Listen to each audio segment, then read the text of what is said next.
Bonsoir à tous. À la une de ce journal, c'est la consternation après une autopsie effectuée sur le corps d'une commerçante installée il y a un mois devant son comptoir à Niala, dans le 3e arrondissement de Douala. Elle a été tuée par une balle issue d'une arme à feu utilisée lors d'un tir à distance. Sa famille est choquée par les révélations du médecin légiste. Cependant, elle conteste les conclusions de l'autopsie sur une mort accidentelle. Elle a décidé de porter plainte contre inconnu pour meurtre.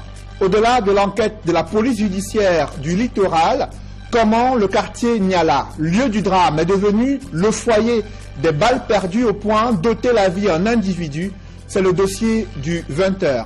C'est la principale source d'inquiétude du gouvernement. La dégradation des routes mal réhabilitées attise la colère des populations à travers le triangle national. Mise en cause, les entreprises des bâtiments et travaux publics déplorent l'indisponibilité des fonds publics et des tracasseries administratives. Vous écouterez la réaction du ministre des Travaux publics qui annonce des réformes pour accélérer la réalisation des différents chantiers routiers au Cameroun. Et en Côte d'Ivoire, le torchon brûle entre les partisans d'Alassane Ouattara et Guillaume Soro. Le président de la République de Côte d'Ivoire est accusé de vouloir déstabiliser Guillaume Soro à travers l'arrestation et l'interpellation de son directeur de protocole à l'Assemblée nationale. Pourtant, d'autres estiment que le gouvernement ivoirien est dans son droit au regard des tentatives de déstabilisation de la nation. Analyse et décryptage à suivre dans la page internationale du 20h.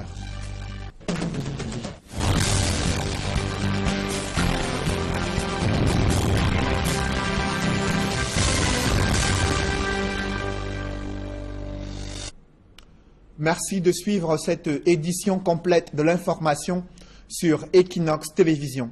Vous n'avez peut-être pas oublié cette commerçante qui s'était subitement écroulée devant son comptoir au marché Niala, situé dans le 3e arrondissement de Douala. Elle avait été frappée par un objet non identifié. Aujourd'hui, l'autopsie confirme qu'il s'agit d'une balle qui a transpercé cette dame au niveau du thorax. Une balle issue d'une arme à feu utilisée lors d'un tir à distance.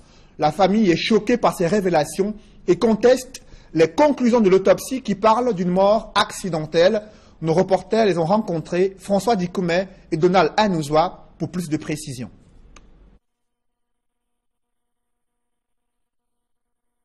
La disparition suspecte de Yonke Odile, en date du 14 septembre 2017, au marché de Niala, dans le 3e arrondissement de la ville de Douala, avait aiguisé la curiosité de l'opinion nationale et internationale qui voulait avoir plus de lumière sur les circonstances de cette mort attribuée à un projectile venu du ciel. L'enquête, ouverte et diligentée par la division régionale de la police judiciaire du littoral, va recommander l'autopsie du corps de la défunte. Les conclusions du médecin légiste sont claires. Il a identifié une balle de 7,62 mm logée dans le thorax de la commerçante. L'expert médico-légal précise que cette balle provient d'une arme à feu utilisée lors d'un tir à longue distance. Et il conclut qu'il s'agit d'une mort accidentelle. La famille, réunie à la mise en bière, est choquée par ce rapport d'autopsie, entend user des voies légales pour que justice soit faite. Des dédommagements, oui, mais c'est vrai que même si on le dommage, notre soeur ne viendra plus en vie, mais qu'il y ait réparation, que de telles barbaries ne se reproduisent plus, et que ce camp militaire qui est proche du marché Niala-Château soit déplacé, parce que notre soeur est la première victime, la première personne qui meurt par balle. À côté de l'enquête en cours, la famille de Yonke Odile a déposé une plainte contre inconnu et pour meurtre chez le commissaire du gouvernement près le tribunal militaire de Douala.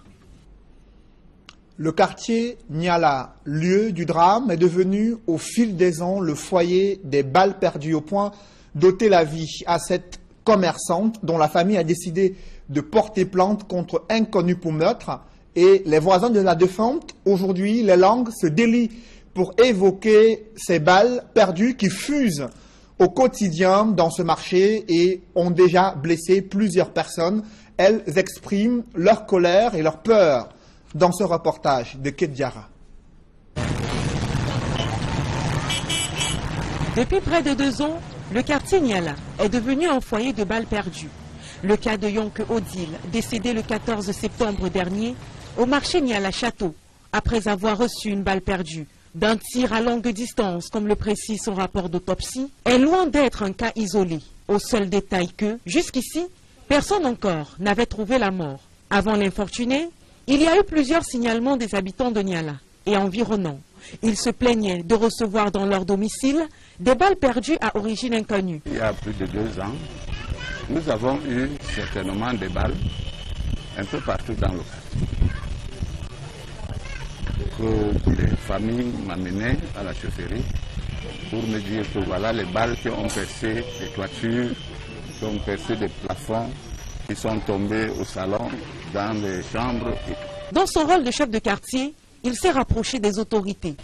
À cette époque, j'avais saisi le sous-préfet sortant, M.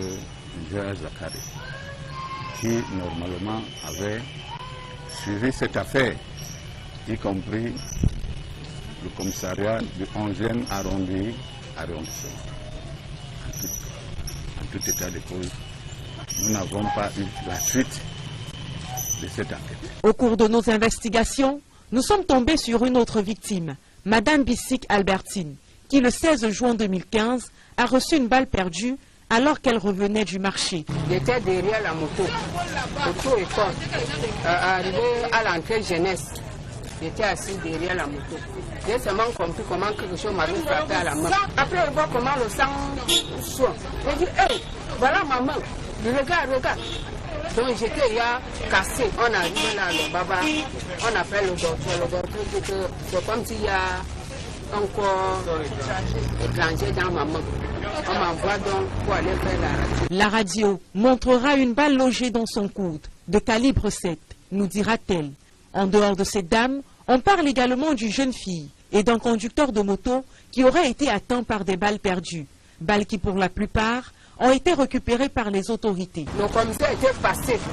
Il a ramassé tous les balles qui tombaient à Niala. Tous les balles qui étaient passées à Niala. Il a ramassé tous ces balles-là. Ils sont partis avec. Il était avec une femme. Ils sont partis avec. Il nous a fait comprendre qu'ils vont nous appeler. Jusqu'à nos jours, ils ne nous ont jamais appelés. À la question de savoir l'origine de ces balles, un doigt accusateur est pointé sur le génie militaire, dont le camp est situé à quelques encablures du quartier Niala. Pour les riverains, des mesures strictes doivent être prises afin de les tenir à l'écart de ce genre d'événements malheureux. Étant donné que le camp génie est déjà au centre-ville, ce n'est pas comme des années passées, c'est déjà au centre-ville. Le colonel du génie devrait autoriser aux militaires de faire des entraînements avec des balles en caoutchouc et non pas des balles réelles, parce que ça cause trop de dégâts.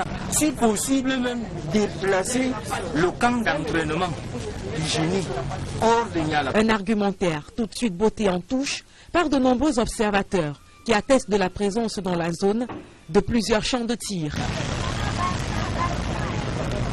Au-delà de l'aménagement de la pénétrante ouest de Douala, Bonabéry dispose des voies d'accès les plus impraticables dans ces quartiers. Tenez par exemple, à Mabanda, le mauvais état des routes suscite le grincement des dents chez des populations. Les multiples annonces de la construction de cette route sont loin d'être concrétisées jusqu'ici. C'est le constat que font Robert Moukoubé et Flavien Dongo dans ce reportage. Le quartier Mabanda n'a pas de route secondaire en bon état. Les habitants vivent le calvaire depuis le début de la saison pluvieuse. Les routes de quartier, rien n'est aménagé. C'est de là, les voitures ne pénètrent pas plus. Les motos font les déviations. On a invité même le maire, ça ne va pas. Les motos se noient que tous les jours. Les camions n'arrivent même plus à passer. Depuis la saison pluvieuse de cette année, donc depuis mai, il n'y a même pas moyen. La bretelle qui part du lieu dit Carrefour à Ladi pour Saint-Richard, distant d'environ 1 km, est désormais parsemé de petits lacs. Regardez mes pieds, là il y a maillé tous mes pieds, on n'a même plus où marcher. Tous les routes dans Mabanda, je suis à Ladi, Communal, Saint-Richard, tous les routes, on n'a même plus de route. Les élèves et les parents qui bravent cette difficulté soulignent que le malheur qu'ils subissent est la conséquence des promesses électoralistes non tenues. Les hommes politiques, ce sont eux qui nous trompent tous les jours. Il y a l'école communale ici, c'est une école qui est parapublique. il y a les enfants qui fréquentent là-bas. Est-ce qu'eux, ils pensent, ces enfants-là qui vont là-bas, ils disent qu'ils marchent comment? C'est là le problème. Le problème n'est pas là. Vous parlez de la révolte, ce n'est pas de la révolte. Nous réclamons que les enfants qui, les mamans qui vont au marché, là où ils marchent. On a laissé la route pour marcher sur le terrain de quelqu'un, créer les routes partout. Nous voulons que ça change un peu. Les petits commerces qui jonchent cette bretelle tournent au ralenti. Les véhicules qui s'aventurent sur le tronçon trouvent le malheur, à l'image de ces camions stationnés et surtout en panne. C'est le camion là-bas qui n'arrive pas à traverser. J'ai demandé ceux qui ont donc des petites voitures ici, les motos, ils vont où on passer comment. Regardez comment la route est sec. Quelle route de douane est sec comme ça? Ce n'est pas seulement ici. Continuez, vous allez voir. Devant, c'est encore plus grave. Le coût du transport par moto, qui restait jusqu'ici le seul moyen de locomotion, a été revu à la hausse.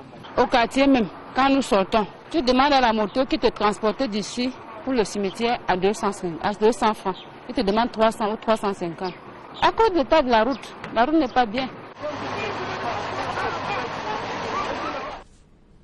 En bref, à présent, l'arrondissement de Tombelle qui est freiné également à cause de ce sempiternel problème d'infrastructures routières.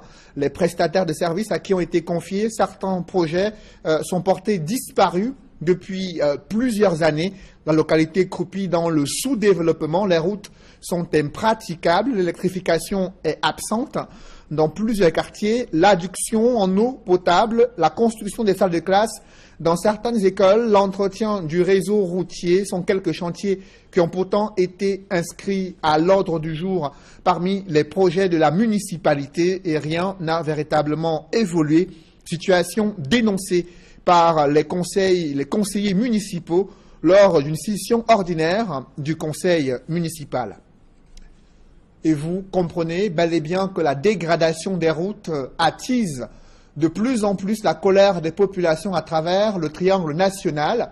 Mise en cause, ces entreprises de bâtiments et travaux publics déplorent l'indisponibilité des fonds publics et des tracasseries administratives et techniques qui les empêchent de pouvoir mener à bien l'exécution des différents chantiers routiers. Le ministre des Travaux publics, inquiet de cette situation, a promis d'engager des réformes pour mettre à la disposition des entreprises les fonds à temps en vue de réaliser les différents projets routiers. Des précisions avec Emmanuel Diop et Guy Zogo.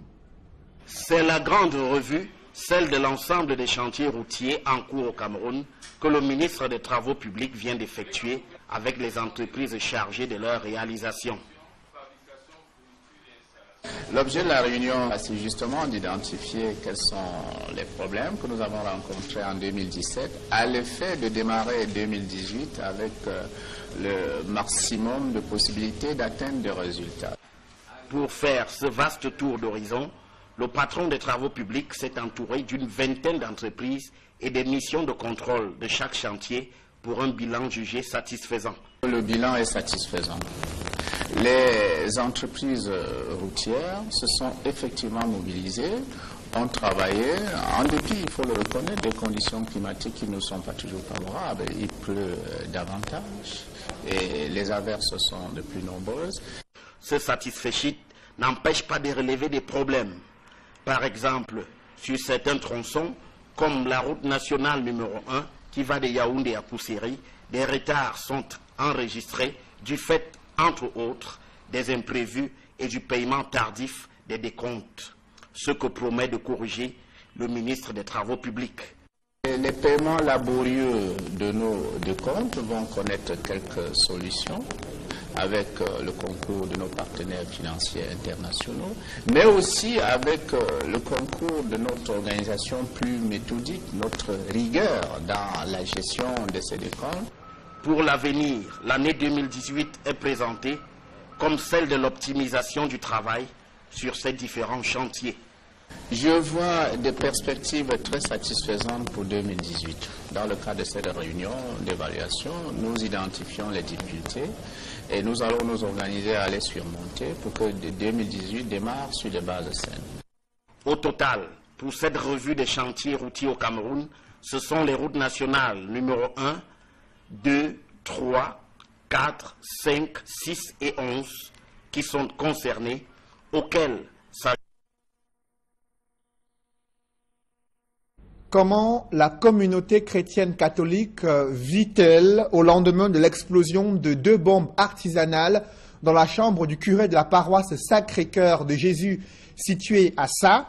La reconstruction de sa chambre et des différentes pièces qui ont été touchées est bien difficile en raison de l'insuffisance des moyens financiers. Les appels à l'aide se multiplient pour rénover cette paroisse où les infrastructures tombent en décrépitude. Reportage, Élisée Bogba et Marcelin Gansop.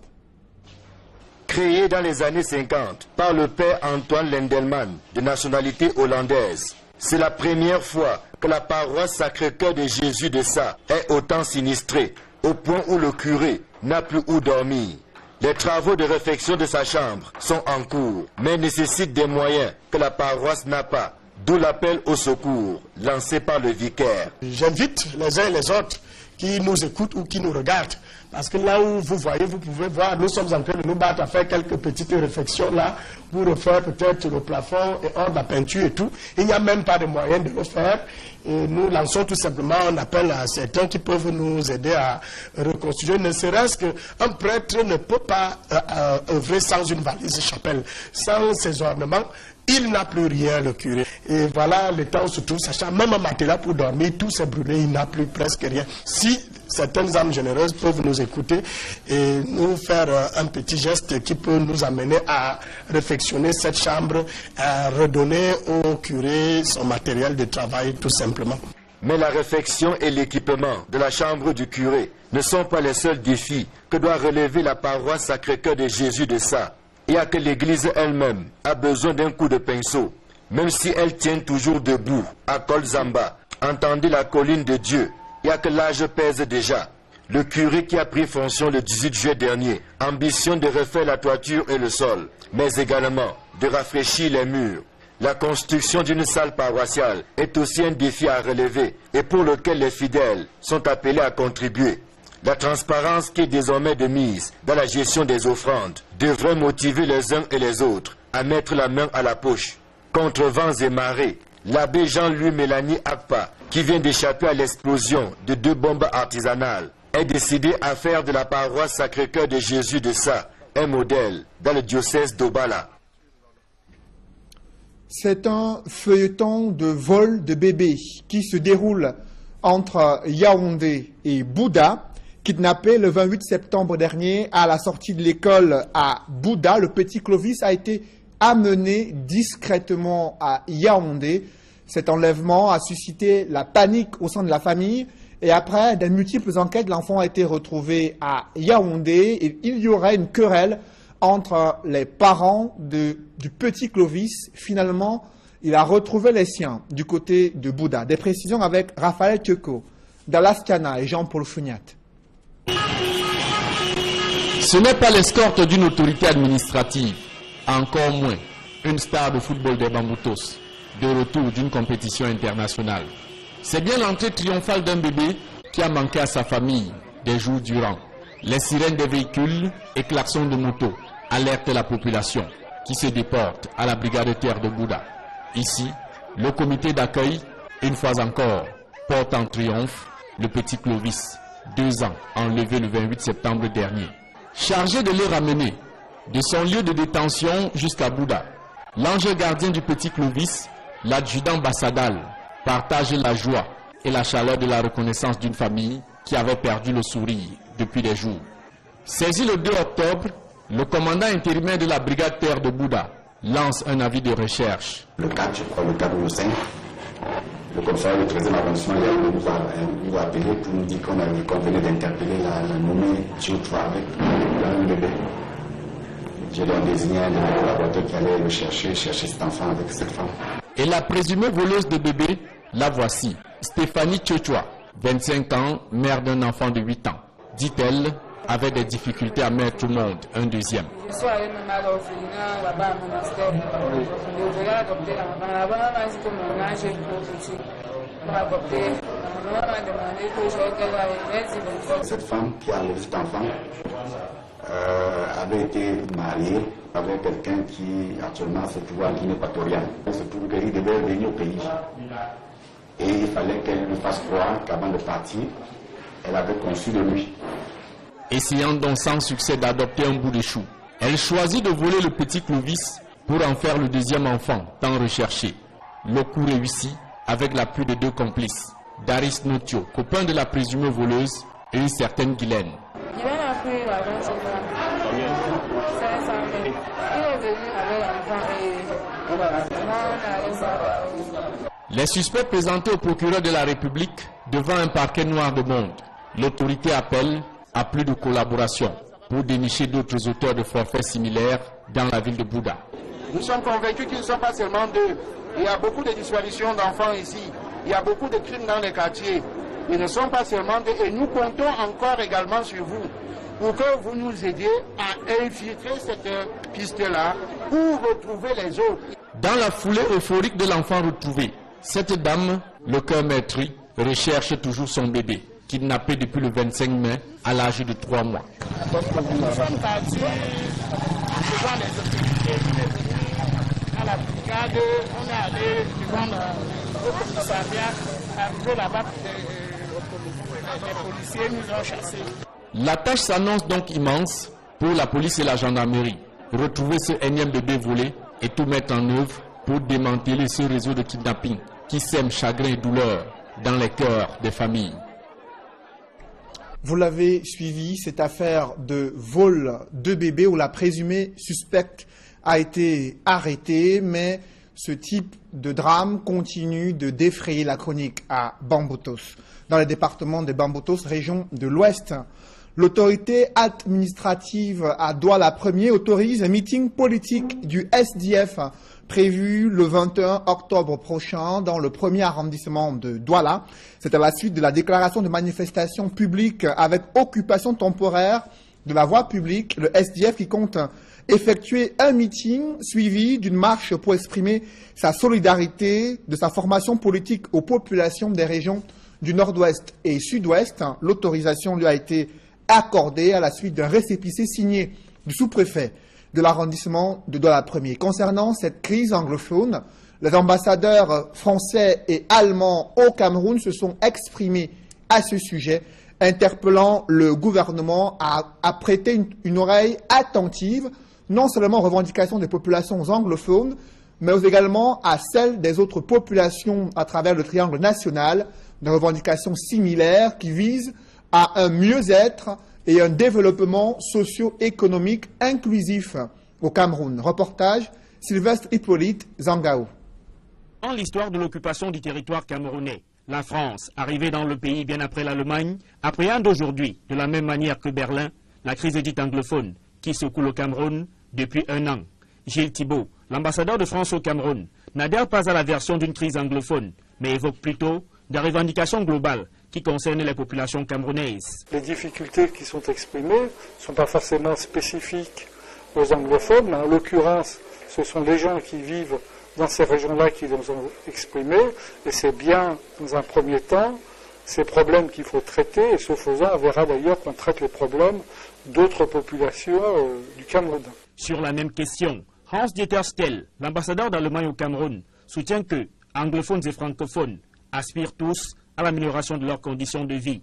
Des préoccupations que le gouvernement camerounais doit absolument prendre en compte. Je pense que ce n'est pas une crise anglophone, c'est plutôt une crise, si vous voulez garder le mot crise, mais une crise franco-anglophone. Parce que ce n'est pas seulement les anglophones. Pour combiner ces deux parties, ça c'est disons aussi le but principal du gouvernement. Il faut travailler chaque jour pour l'unité sur les deux côtés. On connaît le problème, il faut simplement le résoudre. Et si c'est spécifiquement dans les régions anglophones que la force des revendications est avérée depuis 1 an, les ambassadeurs de la France et de l'Allemagne au Cameroun suggèrent au gouvernement d'entreprendre un dialogue ouvert et véritable. Il faut qu'il y ait des rencontres, des échanges, qu'on entende effectivement ce que disent les différentes catégories de populations qui vivent dans ces régions pour apporter des réponses pertinentes, comme ça a pu déjà être fait, je crois, vis-à-vis des revendications des enseignants ou des avocats. Mais on a vu que la crise ayant duré, elle a permis l'expression d'un certain mal-être qui concerne d'autres couches de population. Il faut qu'on mène un dialogue, un véritable dialogue aussi un véritable dialogue transparent. Je pense que la transparence, je viens de parler des valeurs des républiques. Les républiques, ça veut dire qu'il y en a des discussions ouvertes dans le domaine public. Et ça exige aussi la transparence des actions, la transparence des décisions, des intérêts et tout ça. Le gouvernement camerounais écoutera-t-il ces deux diplomates? La question reste posée. International en Côte d'Ivoire, le torchon brûle entre les partisans d'Alassane Ouattara et Guillaume Soro. Le président de la République de Côte d'Ivoire est accusé de vouloir déstabiliser le président de l'Assemblée nationale à travers l'interpellation et l'arrestation de son directeur de protocole. Pourtant, il a été officiellement écroué après la découverte d'une cache d'armes chez lui et l'on l'accuse de vouloir porter atteinte à la sûreté de l'État. Le chef de protocole de Guillaume Soro qui estime que c'est une cabale contre son patron, Guillaume Soro, dans la perspective de la présidentielle prévue en Côte d'Ivoire dans quelques années. Des précisions avec Gladys Sidi dans ce reportage. Depuis la prison de la Maka, Souleymane Kamagaté Koné accuse directement Alassane Ouattara. Aujourd'hui, à cause de mon patron Guillaume Soro, je suis en prison. Parce que ce n'est pas moi qu'on vise, c'est mon patron qu'on cherche. Est-ce parce qu'on estime qu'il serait un obstacle au troisième mandat d'Alassane Ouattara à la tête de la Côte d'Ivoire en 2020, écrit le chef du protocole du président de l'Assemblée nationale ivoirienne dans sa lettre. Il se dit victime de la situation et d'un complot dans cette lettre rendue publique par la presse ivoirienne. Il faut dire que Soul Toussoul n'est pas du tout tendre avec le régime du président Alassane Ouattara. Pour lui, toute cette opération montée contre lui est le fruit de la tension qu'il y a entre Guillaume Soro et Alassane Ouattara. Il remonte même à l'époque de la guerre entre Ouattara et Laurent Gbagbo. Pour lui, les armes retrouvées chez lui ont été cachées depuis cette époque. Il explique qu'il est une simple victime pour avoir accepté que son domicile serve de base logistique pour le clan Ouattara en 2001. Soul Toussoul termine en réaffirmant son engagement à son patron Guillaume Soro, qu'il décrit comme un homme qui mérite qu'on lui consacre sa vie. Soul Toussoul dit être victime d'une affaire qui le dépasse et dont il ne maîtrise pas les contours. Il revient sur son engagement pour la cause du président Alassane Ouattara, qu'il considère comme son bourreau d'aujourd'hui. Pour bon nombre d'observateurs, il s'agit là d'une guerre entre le clan Ouattara et le clan Soro. Le gouvernement, de son côté, lui jure que l'affaire de la cache de Bouaké relève seulement de la justice et que le reste n'est que considération politique. Il n'y a pas de guerre ouverte, il n'y a d'ailleurs aucune raison qu'il y en ait, affirme Bruno Koné, le porte-parole du gouvernement ivoirien. La commission électorale kenyane maintient l'organisation du scrutin présidentiel pour la fin du mois d'octobre 2017, malgré l'annonce du retrait de Raila Odinga, principal challenger du président Uhuru Kenyatta. La commission électorale l'a maintenu dans la liste des candidats en course pour la présidentielle au Kenya. Des précisions avec Eric Watat et Julienne Berthe-Bissaï sur cette annonce du retrait de la candidature de Raila Odinga. Conférence de presse que l'annonce a été faite. After deliberating on our position in respect of the upcoming election, considering the interests of the people of Kenya, the region and the world at large, we believe that all will be best served by NASA vacating its presidential candidature in the election scheduled for 26 October 2017. Une décision surprise qui intervient le jour même de l'examen en urgence par le Parlement d'une modification de la loi électorale. L'on se souvient que le 1er septembre dernier, la Cour suprême avait invalidé les résultats de l'élection présidentielle du 8 août dernier, ayant donné Uhuru Kenyatta vainqueur avec 54,27% de suffrages. Une victoire contestée par Raila Odinga, qui estime que le système informatique de la commission électorale avait été piraté. Une situation qui va mettre le feu aux poudres. Après avoir exigé l'organisation d'un nouveau scrutin, les spécialistes de questions électorales africaines pensent qu'il ne s'arrêtera pas en si bon chemin.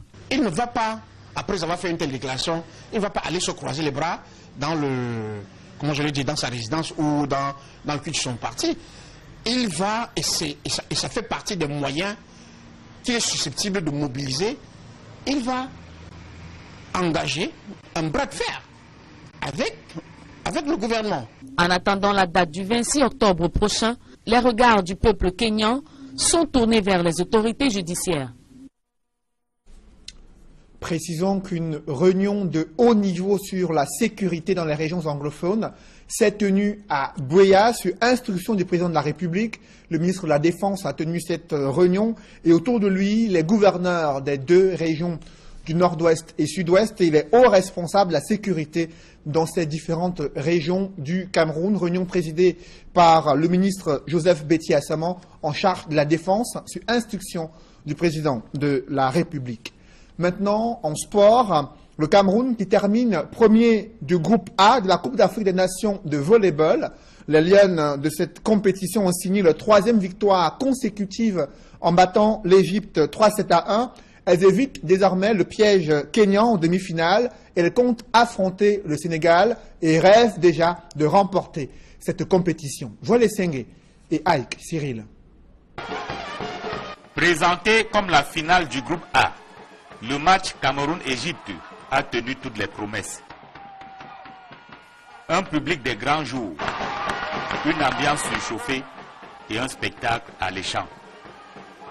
L'Égypte donne le ton en remportant le premier set, 25 contre 20.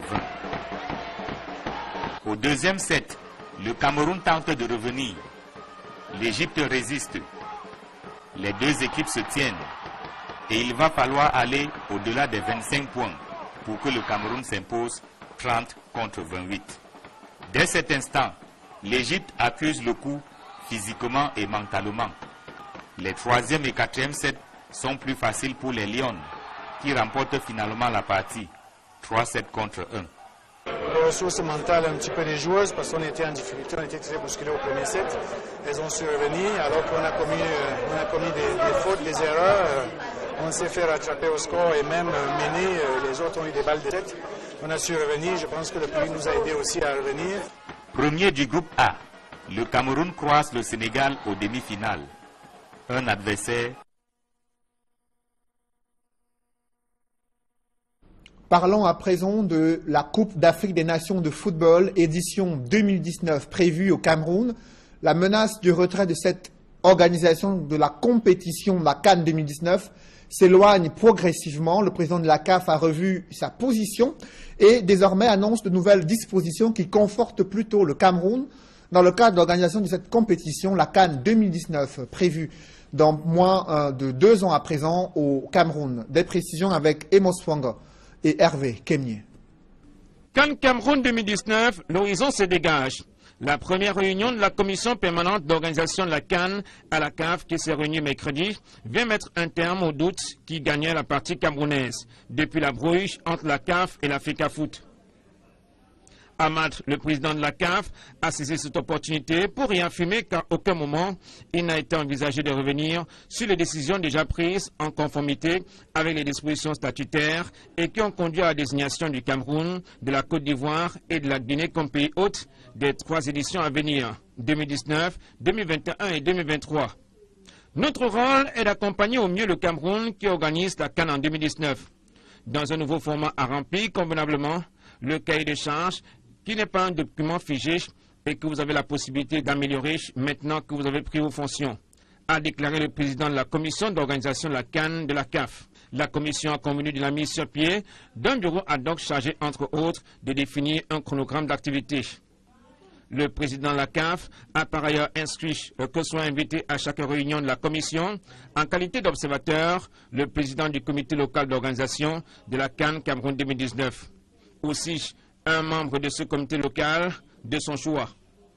Le bureau ad hoc est composé de Amadou Melvin Pidnik, président de la commission, Danny Jordan, vice-président, Madji Shams Eldin, Augustin Senghor, Hamed Mirahet, Edouard Gaïsouna, rapporteur.